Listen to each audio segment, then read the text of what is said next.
할렐루야. 2월 7일 화요일 새벽입니다. 주는 평화 찬양 올려드리겠습니다. 주는 평화 막힌 담을 모두 하셨네. 주는 평화 우리의 평화. 주는 평화 막힌 담을 모두 하셨네. 주는 평화 우리의 평화. 염려 다 맡기라 주가 돌보시니. 주는 평화 우리의 평화. 염려 다 맡기라 주가 돌보시니. 주는 평화 우리의 평화. 오늘 하나님께서 주신 은혜의 말씀은 구약성경 스가랴서 7장과 8장 말씀이 되겠습니다. 스가랴 7장과 8장 말씀 중에서 8장 12절부터 13절까지 봉독해 드리겠습니다.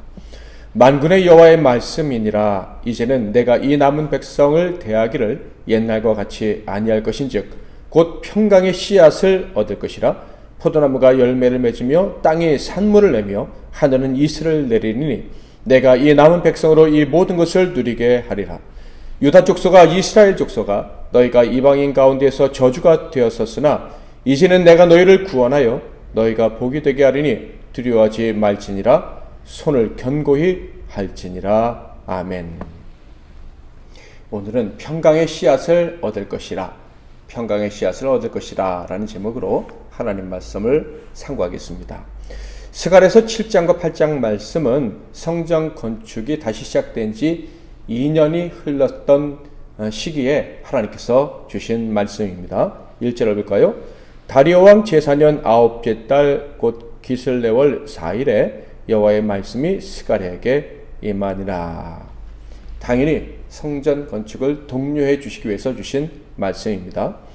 이 두 장을 통해서 주신 말씀은 베델 사람들의 두 가지 요청에 대한 답변 형식으로 주어진 것입니다. 2절과 3절. 그때 베델 사람이 사레셀과 레겜멜렉과 그의 부하들을 보내어 여호와께 은혜를 구하고 만군의 여호와의 전에 있는 제사장들과 선지자들에게 물어 이르되 내가 여러 해 동안 행한 대로 5월 중에 울며 근신하리까 하매. 베델에 정착한 어떤 정치 지도자가 선지자들과 제사장들에게 사람을 보내서 질문을 한 것입니다. 두 가지 요청이라고 할 수가 있겠는데요. 첫째는 하나님의 은혜를 구한 것입니다. 우리에게도 하나님의 은혜를 베풀어 달라고, 이를 통해서 그들은 하나님과 관계가 회복되기를 원하고 그래서 하나님의 은총을 받아들이기를 원했다는 것을 알 수가 있습니다. 두 번째는 금식과 관련된 질문이었는데요. 그들은 매년 5월이 되면 울면서 금식하는 시간을 가져왔다고 하면서 금년에도 똑같이 금식을 해야 하느냐라고 질문을 한 것입니다. 이들의 방문은 참 중요한 의미를 가지고 있는데요. 베델은 과거 여로보암 1세 시절에 금송아지들을 두었던 우상 숭배의 어떤 상징과도 같은 곳이었습니다. 그런데 바로 그것에서 하나님을 온전히 섬기기 원하는 사람들이 있었다는 것, 그리고 더 온전해지고 싶어서 지도자들이 앞장서서 사람들을 선지자에게, 제사에게 보냈다는 것, 이것을 볼 때 참 희망이 있다. 그들이 이미 은혜를 입었구나라는 생각을 하게 됩니다. 특히 그들은 매년 5월마다 행해지는 금식에 대해서 질문을 했었는데요. 이는 과거 예루살렘 성전이 파괴된 것을 슬퍼하면서 금식했던, 울었던 것을 기념하는 것이었습니다. 열왕기하 25장에 보면 기원전 586년 5월에 바벨론에 의해서 성전이 파괴되었던 그런 기록이 있습니다. 그러니까 그때 그들의 삶의 중심이었던 성전이 완전히 무너지면서 고통을 겪었는데, 그 고통스러운 순간을 기억하고자 다시는 그런 고통스러운 순간이 없도록 하나님의 은총을 구하고자 그들이 매년 근신하며 금식을 했었던 거예요. 열왕기하 말씀을 읽어볼까요? 바벨론 왕 느부갓네살의 19째 해 5월 7일에 바벨론 왕의 신복 시위대장 느부르사라단이 예루살렘에 이르러 여호와의 성전과 왕궁을 불사르고 예루살렘의 모든 집을 귀인의 집까지 불살랐으며 시위대장에게 속한 갈대아 온 군대가 예루살렘 주위의 성벽을 헐었으며. 자, 그러니까 이때를 기억하며 금식하며 울며 기도했던 그들은 경건한 사람들이고 하나님의 은혜를 이미 입은 사람들이라는 것을 짐작할 수가 있습니다. 그들은 그 무시무시한 잔혹한 끔찍한 날이 68년 정도가 지났지만은 여전히 슬퍼하면서 금식을 하면서 성전의 회복을 기다리고 있었던 것입니다. 자, 그런데 성전이 재건되기 시작했다는 소식을 듣고 그 성전 재건이 한 중간 정도 진행이 됐다는 얘기를 듣자 그들은 지금까지 해온 금식을 계속해야 되는가? 라는 질문을 갖게 된 거예요. 이 질문은 당연히 하나님을 기쁘시게 해드렸습니다. 그래서 하나님이 즉시 답변을 주셨죠. 7장 4절 만군의 여호와의 말씀이 내게 임하여 이르시되. 자, 그런데 그 답변의 내용을 살펴보면 그 질문에 해당되는 부분만 꼭 집어서 주신 그런 답이 아니라는 것을 알 수가 있어요. 주님의 대답은 아주 포괄적이고 또 본질적인 것이었어요. 나아가 성전을 건축하는 것이 얼마나 귀한 일인지까지도 알려주시는 대답이었습니다. 먼저 하나님께서 이런 말씀을 주셨죠. 7장 5절 6절 온 땅의 백성과 제사장들에게 이르라 너희가 70년 동안 5째 달과 7째 달에 금식하고 애통하였거니와 그 금식이 나를 위하여 한 것이냐 너희가 먹고 마실 때 그것은 너희를 위하여 먹고 너희를 위하여 마시는 것이 아니냐. 이 말씀은 매우 충격적인 말씀이 아닐 수가 없습니다. 즉 그들은 지금까지 해온 금식을 또 해야 됩니까? 라고 물었는데 하나님의 첫 번째 대답은 너희들이 지금까지 해온 금식은 진짜 금식이 아니다. 내가 기뻐하는 금식이 아니다 라는 거예요. 왜냐하면 그 금식은 나를 위하여 한 것이 아니었고 너희 자신을 위하여 한 이기적인 행위였기 때문이다 라는 거예요. 이 말씀을 들은 그들은 아마 처음에 큰 충격을 받았을 것 같습니다. 자, 그렇다면 하나님은 왜 그들의 금식이 자신만을 위한 이기적인 금식이라고 하셨을까요? 베드린들은 분명 자신들은 하나님을 위해서 하나님의 성전의 회복을 위해서 금식하며 통곡하며 기도한다고 생각을 했을 거예요. 그런데 하나님 보실 때는 이기적인 금식이었을 뿐이었는데 그 이유는 바로 그들의 일상생활 때문이었습니다. 하나님을 위한 금식이라면 그들의 금식의 결과가 일상생활 속에서 나타나야 했어요. 일상의 모든 일과 그리고 이웃을 위한 일이 아름답게 이루어져야 했다라는 거예요. 일상의 모든 일이 하나님과 이웃을 위해서 행해져야 했다. 그것이 금식의 열매였다는 거예요.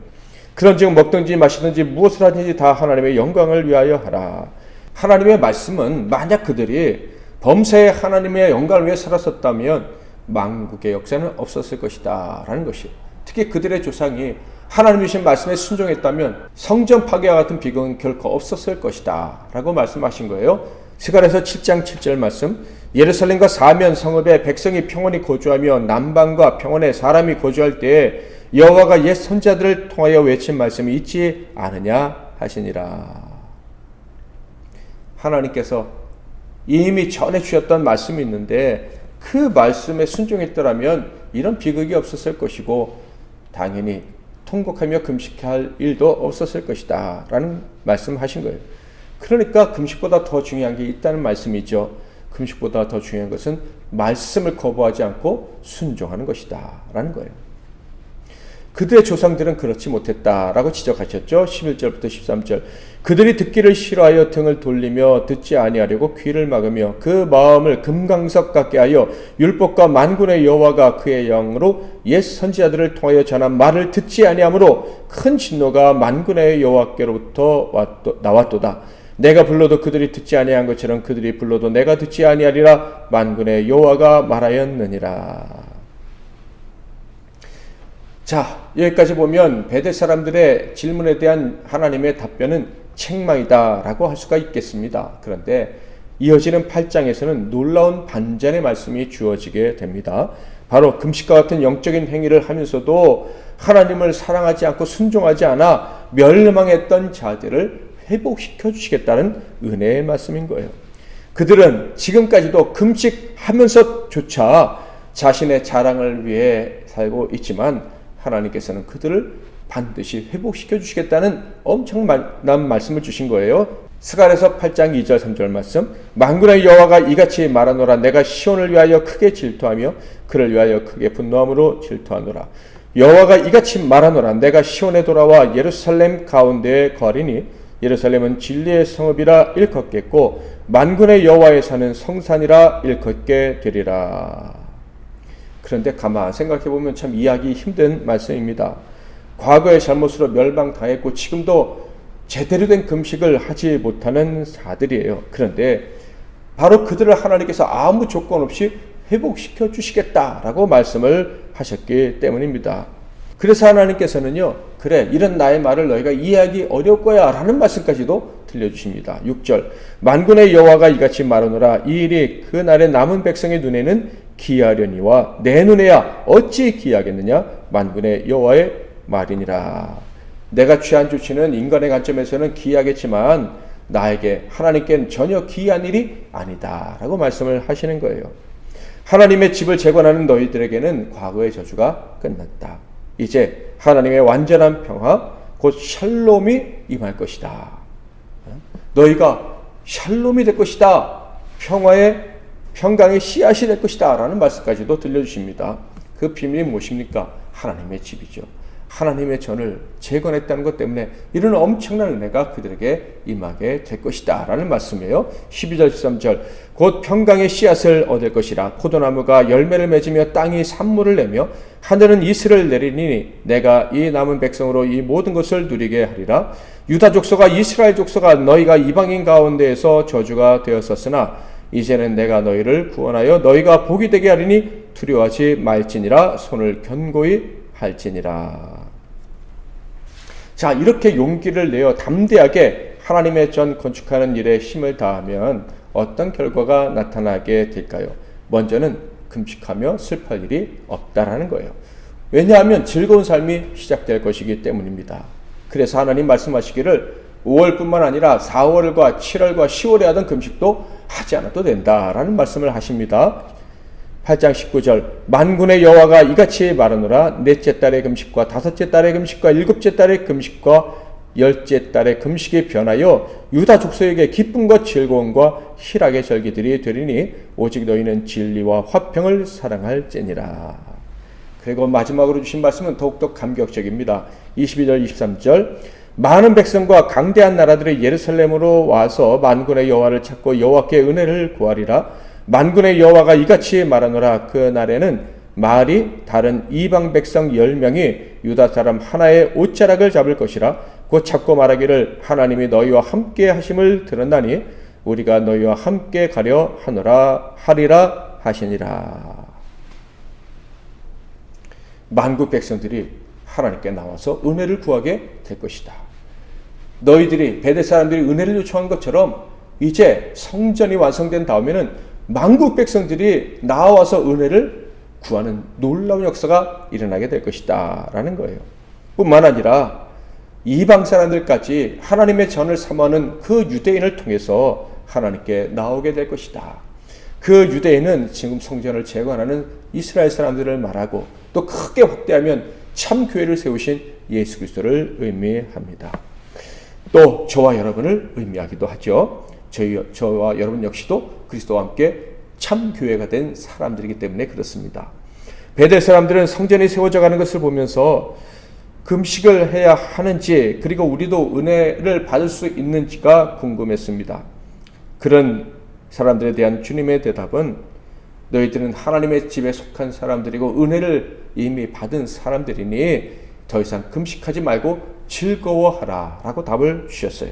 과거에 잘못한 것이 있지만 이제는 그 과거의 잘못을 묻지 않고 복을 줄 테니 받아 누려라 라고 말씀을 하신 거예요. 그리고 또 다른 대답은 그들이 나와 질문하고 응답을 받고 특별히 즐거운 삶을 보장받게 된 것처럼 너희들이 세울 교회, 결국 하나님이 세우실 완전한 교회를 통해서 열방이 나와 하나님께 질문하고 대답을 듣고 기뻐하고 즐거워하게 될 것이다 라고 말씀을 해 주셨어요. 그러므로 주님의 몸된 교회를 위해 살아가는 저와 여러분, 아니 이미 몸된 교회가 된 저와 여러분은 원래 자격이 없었던 이기적인 존재들이었지만 이미 교회가 되었기 때문에, 교회가 세워진 그 현장에서 살아가고 있기 때문에 기뻐하고 즐거워해야 합니다.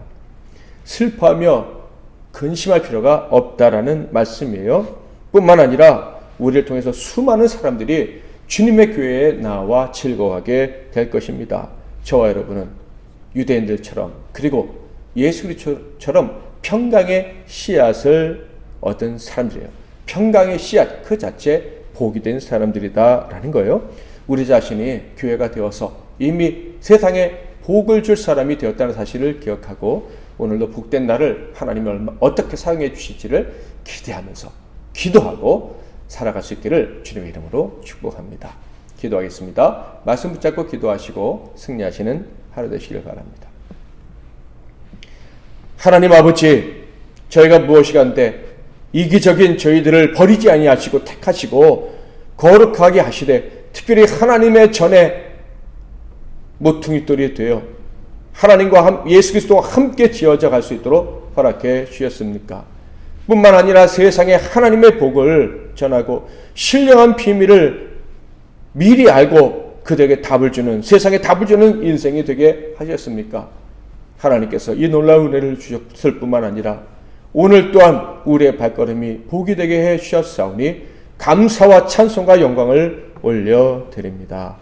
오늘 하루도 주님께서 우리에게 주신 은혜와 그리고 그 사명, 그리고 우리가 교회된 본질을 기억하며 살아갈 때 멋지게 승리하는 하루가 되게 하시고, 정말 주님이 주신 복이 우리 삶의 현장에서 그대로 이루어지는 것을 확인하며 살아가게 하옵소서. 예수 그리스도의 이름으로 기도하옵나이다. 아멘.